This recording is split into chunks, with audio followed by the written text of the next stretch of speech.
Cancer treatment doctor గారితో మాట్లాడేటప్పుడు చాలా కన్‌ఫ్యూజింగ్‌గా ఉంటుందండి. ఎందుకంటే ఆయనకు ఆ క్లారిటీ రావటానికి సుమారుగా ఒక 10 సంవత్సరాలు పట్టుండొచ్చు. దురదృష్టం ఏంటంటే కొంతమంది చెడ్డ డాక్టర్ల వలన డాక్టర్ గారు చెప్పింది ఏదన్నా కూడా కొద్దిగా అనుమానంగానే వినాల్సొస్తుంది. ఈయనేంటి రొమ్ములో గడ్డుంటే చంకలో ఆపరేషన్ చేస్తా అంటాడు. నోట్లో పుండుంటే మెడలో ఆపరేషన్ చేస్తా అంటాడు. ఒకటికి 2 ఆపరేషన్‌లు చేస్తే ఈయనకేమన్నా ఎక్కువ ముడతాయా? లేదు. ఈయనేంటి ఆపరేషన్ బదులు ముందు మందులిస్తానంటాడు. ఈయనకేమన్నా ఆపరేషన్ చేత కాదా? ఇలాంటి సందేహాలు చాలా వస్తూ ఉంటాయండి. ఇది చాలదన్నట్టు మన ఎదురింటి మంగళ్ళ గౌరి, పక్కింటి పిన్ని గారు వీళ్ళిచ్చే సలహాలు మనకు చాలా మక్కువగా ఉంటాయి. వాళ్ళు మనకి ఎంత శ్రేయోభిలాషులైనా కానీ ఒక్కోసారి వాళ్ళిచ్చే ఒపీనియన్స్ డాక్టర్ ఇచ్చే ఒపీనియన్ కంటే కూడా ఎక్కువ విలువ సేకరిస్తూ ఉంటాయి. సో ఈ వీడియోలో మనం క్యాన్సర్ సర్జరీకిను మిగతా సర్జరీలకి ఏంటి వ్యత్యాసం, ఎటువంటి సిట్యుయేషన్లో ముందు మందులు ఇవ్వటం జరుగుతుంది, సర్జరీ అన్నది అన్ని క్యాన్సర్లోనూ అవసరమా, ఇట్లాంటి విషయాలు కొన్ని తెలుసుకుందాం. అసలు క్యాన్సర్ అనే పదం మన రాశి ఫలాల్లో క్యాన్సర్ ది క్రాబ్ అంటారు కదండి, తెలుగులో కర్కటక రాశి అంటే పీత. ఎట్లా అయితే పీత అవయవాల్ని గట్టిగా పట్టేసుకుని ఉంటుందో అలా క్యాన్సర్ అవయవాన్ని గట్టిగా పట్టుకుని ఉంటుంది. అది తీసేటప్పుడు అవయవానికి డ్యామేజ్ అవ్వచ్చు, అట్లానే లాగినప్పుడు పీత తాలూకా అవశేషాలు కూడా ఆ అవయవంలో ఉండిపోవచ్చు. అందుకనే కలుపు మొక్కలను ఎట్లయితే వేరుతో పాటు తీయకపోతే కలుపు మొక్కలు మళ్ళీ పెరుగుతాయో, క్యాన్సర్ను కూడా దాని వేరుతో పాటు తీయకపోతే మళ్ళీ పెరుగుతుంది. ఈ సైంటిఫిక్ భాషలో ఏంటంటే ఈ వేరుని రాడికల్ అంటాం. క్యాన్సర్లు కూడా అట్లాగా వేరుతో పాటు తీయాలి. ఆ వేరుతో పాటు తీసే ఆపరేషనే కాబట్టి చాలా ఆపరేషన్లో క్యాన్సర్ ఆపరేషన్లో రాడికల్ అనే పదం ఉంటుంది. రాడికల్ అంటే వేరు అని అర్థం. వేరుతో పాటు తీసే ఆపరేషన్ అని అర్థం రాడికల్ సర్జరీ అన్నప్పుడు. సో ఈ వేర్లు ఎట్లా ఉంటాయి? ఇప్పుడు మన బాడీలో రక్తనాళాలు హైవే లాగా ఉంటాయి. ఆ హైవేలమ్మట గ్లూకోజు, ఆక్సిజను అండ్ చాలా పోషకాహారాలు కణాలకి సప్లై చేయడం జరుగుతుంది. ఒక్కోసారి ఏంటంటే పెద్ద పెద్ద మాలిక్యూల్స్ ఈ రక్తనాళాల నుంచి కిందకి దిగుతాయి, కానీ హైవే నుంచి కిందకి దిగుతాయి, కానీ మళ్ళీ లోపలికి ఎక్కలేకపోతాయి. వీటి కోసం మన బాడీలో కొన్ని డొంక రోడ్లు ఉంటాయి. వాటినే లింఫాటిక్స్ అంటారు. ఈ లింఫాటిక్స్ అన్నీ కూడా కలిసి ఒక చెక్ పోస్ట్ లింఫ్ నోడ్కి వెళ్ళి దాని ద్వారా మళ్ళీ హైవేలు అంటే రక్తనాళాలు మళ్ళీ ఎక్కడం జరుగుతుంది. ఇప్పుడు క్యాన్సర్లు ఏంటంటే ఒక్కొక్కటి దాని తెలివితేటలు బట్టి ఎటు వెళ్ళాలన్నదే డిసైడ్ అవుతుంది. కొన్నిటికి అంటే క్యాన్సర్ తెలివితేటలు అంటే దాని మ్యూటేషన్స్ అండి.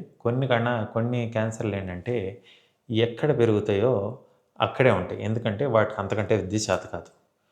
కొంతమందికి ఏంటంటే సైకిల్ లాంటివి ఉంటాయి. ఇట్లాంటి క్యాన్సర్లు ఏంటంటే ఆ డొంక రోడ్లు ఏమిటి వెళ్ళి పక్కన లింఫ్ నోడ్స్ అనే చెక్ పోస్టుల్లో అక్కడికి వెళ్ళి నివసిస్తూ ఉంటాయి. కొన్ని క్యాన్సర్లకి బైకులు ఉంటాయండి. ఇట్లాంటివి ఏంటంటే లింఫ్ నోడ్స్కి పాకుతాయి, ఆ తర్వాత హైవేకి కూడా ఈజీగానే ఎక్కుతాయి. కానీ కొన్ని క్యాన్సర్లు ఉంటాయండోయ్, అవి సూపర్ కార్ లాగా తిన్నగా రక్తనాళాలు ఎక్కి హైవే అమ్మట వెళ్ళిపోతాయి. ఈ రక్తనాళాల మీద ఎమ్మట స్ప్రెడ్ అయినవి ఏంటంటే పెద్ద పెద్ద ఊర్లు, అంటే ఎక్కడైతే పెద్ద జంక్షన్లు ఉంటాయి, అంటే రక్తనాళాలు ఎక్కడైతే ఇలా మెష్ లాగా తయారవుతాయో అక్కడికి వెళ్ళి డిపాజిట్ అవుతాయి. ఇది మెయిన్గా పేగుకి సంబంధించిన క్యాన్సర్లో లివర్ అండ్ మిగతా రెస్ట్ ఆఫ్ ద బాడీకి సంబంధించిన వాటిల్లో లంగ్. ఈ 2 అవయవాలే కాదండి, ఎముకల్లోనూ బ్రెయిన్లోనూ ఇట్లాగా వేరే ఆర్గన్స్లో కూడా స్ప్రెడ్ అయ్యే అవకాశం ఉంటుంది. కానీ మనం చాలా కామన్గా లివరు, లంగు చూస్తాం. సో రక్తం ద్వారా స్ప్రెడ్ అయినవి ఇట్లా వెళ్తాయి. ఇప్పుడు క్యాన్సర్ సర్జన్ ఏంటంటే ఈ క్యాన్సర్ స్వభావం ఎట్లాంటిది, అక్కడే పెరిగే స్వభావమా, లేదంటే ఓన్లీ లింఫాటిక్స్ వరకే స్ప్రెడ్ అయ్యే స్వభావమా, లేదు దీనికి రక్తంలో కూడా స్ప్రెడ్ అయ్యే అవకాశం ఉందా, లేదు ఇది అసలు ముందుగానే బ్లడ్లోకి ప్రవేశిస్తుందా, ఇట్లాంటిది అంచనా వేసి దాన్ని బట్టి ఆపరేషన్ డిజైన్ చేయడం అనేది జరుగుతుంది. ఇప్పుడు ఉదాహరణకి మనం చెప్పుకోవడానికి థైరాయిడ్ క్యాన్సర్ అన్నప్పుడు థైరాయిడ్ ఒకటే గ్రంథి కానీ దాంట్లో 4 రకాల క్యాన్సర్లు ఉండొచ్చు. ఇప్పుడు పాపిలరీ క్యాన్సర్ అనే మొదటి రకంలో ఏంటంటే థైరాయిడ్ గ్రంథి పూర్తిగా తీసేస్తాం అండ్ ట్యూమర్ సైజ్ బట్టి లింఫ్ నోడ్స్ తీయాలా వద్దా అన్నది డిసైడ్ అవుతాం.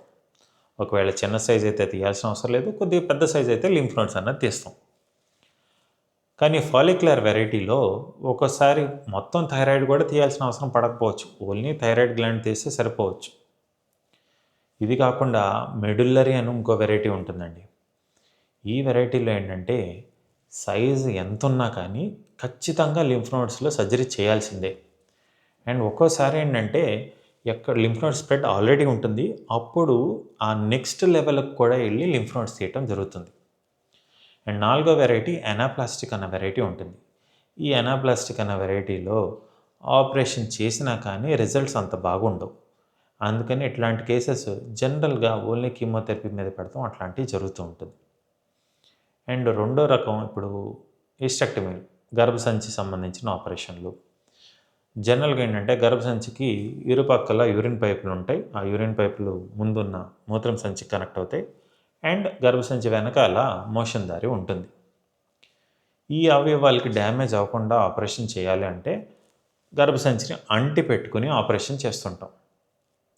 కానీ ఒక్కోసారి ఏంటంటే ఇప్పుడు క్యాన్సర్ సర్జరీలో ఈ పాకే గుణం ఉన్నప్పుడు ఈ మోషన్ దారిని అంటిపెట్టుకుని లేదంటే యూరిన్ పైపులు అంటిపెట్టుకొని యూరిన్ బ్యాగ్ని అంటిపెట్టుకుని ఆపరేషన్ చేస్తాం. అట్లాంటి సిట్యుయేషన్లో ఆర్గన్స్కి డ్యామేజ్ అయ్యే అవకాశం ఎక్కువ ఉంటుంది. అండ్ క్యాన్సర్ సర్జరీ అన్నది కేవలం సర్జన్ మాత్రమే కదండి, అంటే క్యాన్సర్ ట్రీట్మెంట్లో ఇంకా ఇద్దరు ఇన్వాల్వ్ అయి ఉంటారు. అంటే కంటికి కనపడే దొంగని సర్జన్స్ పట్టుకుంటారు, కానీ కంటికి కనపడకుండా దాని అవశేషాలు ఒక్కోసారి రక్తంలో వెళ్ళటం కానీ లింఫాటిక్స్ వెళ్ళటం కానీ జరుగుతుంది. దీనికి లోకల్గా అంటే స్టేట్ లెవెల్లో ఎట్లయితే దొంగలను కంట్రోల్ చేయాలంటే ఆ చుట్టుపక్కల ఎవరెవరు ఈ దొంగ తాలూకా ముఠా మెంబర్స్ ఎవరున్నారో వెతికి తీయాలి, వాళ్ళని అదుపులో పెట్టాలి అంటే స్టేట్ గవర్నమెంట్ పోలీస్ లాంటి రేడియేషన్ ఆంకాలజిస్ట్ వస్తారు. కానీ ఒక్కోసారి ఏంటంటే ఈ లోకల్ స్టేట్ దాటి వీళ్ళ నెట్వర్క్ దేశమంతా ఉండొచ్చు. అట్లాంటి వాళ్ళకి సిబిఐ ఆఫీసర్ లాంటి మెడికల్ ఆంకాలజిస్ట్ అవసరం పడుతుంది. ఇదేంటంటే ఈ విషయం కొన్నిసార్లు మనకి ఆపరేషన్ ముందలే తెలుస్తుంది. అంటే కొన్ని రకాల్లో ఈ పాకే గుణం ఎక్కువ ఉంది అనుకున్న రోగాల్లో మటుకు అనుకున్న క్యాన్సర్లో ముందు మందులు ఇచ్చి అక్కడికి పాకకుండా ఆ నెట్వర్క్ని కంట్రోల్ చేసి తర్వాత ఆపరేషన్ చేయడం జరుగుతుంది. అండ్ కొన్ని సిట్యుయేషన్స్లో ఏంటంటే ఆపరేషన్ చేసి తీసేసినాక దీనికి పాకే గుణం ఎక్కువ ఉంది, సో వీళ్ళకి కీమోథెరపీలు అట్లాంటి మందులు పెడితే ఉపయోగం ఎక్కువ ఉంటుందని చెప్పి వాళ్ళకి కీమోథెరపీలు అవి పెడతాం జరుగుతుంది. అండ్ క్యాన్సర్ సర్జరీలో అన్ని కేసెస్లోనూ అవసరమా? సో మనం ఇప్పుడు వరకు మాట్లాడుకుంది మెయిన్గా సాలిడ్ క్యాన్సర్స్ అంటారండి, అంటే మెయిన్ మనకి పెద్ద పెద్ద అవయవాలు సంబంధించిన క్యాన్సర్లు. కానీ కొన్ని క్యాన్సర్లు లిక్విడ్ మెలిగ్నెన్సీస్ అంటారు, అంటే రక్తంలో డెవలప్ అయ్యే క్యాన్సర్స్. వీటికి ఓన్లీ కీమోథెరపీయే ఉంటుంది, వాటికి ఆపరేషన్లు అన్నవి పడవు.